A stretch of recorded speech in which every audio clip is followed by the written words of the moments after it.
I wrote this book because I figured that there were enough people like me who needed to understand what the capacity was of a person who was suffering from mental health issues.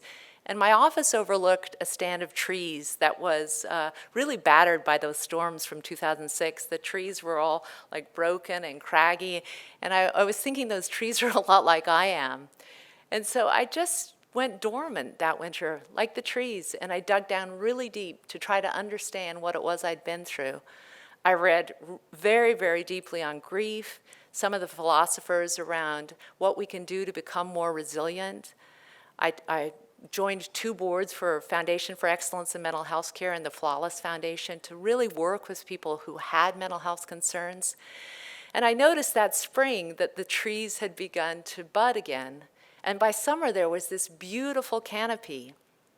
And I love the metaphor of that because trees don't have the option of dispensing with bad weather, and neither do we. We're going to go through these very, very difficult storms. We don't get to choose when they happen or why they happen, but what we can do is choose how we react to those difficulties.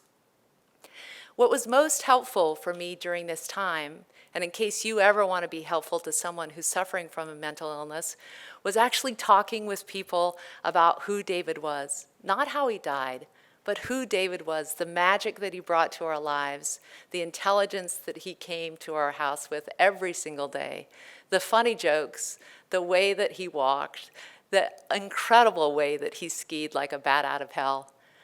When people die by suicide, there's a thought that you have to tiptoe around them. The family members are dying to have somebody speak to them in the way that you would speak to anyone who actually passed from cancer, heart disease, any other type of illness. What we actually need is that kind of empathy where casseroles show up and people go on Facebook and say, how can we help? What's hardest is that the stigma gets perpetuated in a way that even the families of people who die from suicide end up feeling like they're more isolated and more alone. What wasn't helpful was people who judged David's choice.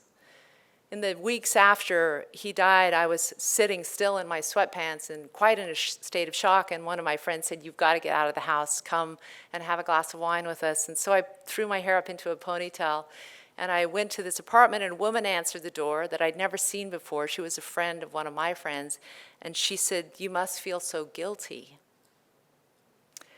I can't imagine anyone ever saying that to a person who'd lost someone to cancer or to heart disease. But because suicide is so misunderstood, she felt like it was within the realm that I had the power to somehow keep him alive. There were other people who said that was a selfish choice, that he should never have done that. But when you really begin to understand suicide, you understand that people who are suffering from this kind of mental health crisis are actually like trapped in a burning building. It's like jump or be burned. The psychic pain is so severe. What they're experiencing is so difficult. And it's hard for us because we can't see it. Of course, it's the inner working of the mind. But if they had wounds, these people would be split open and bleeding. They're suffering. This question of why we go through these difficult things is one that I've become somewhat obsessed by. I think that what I've come to is it's the choice that we make because we get to be human. If we're going to be human, we're going to have these very, very difficult times in front of us.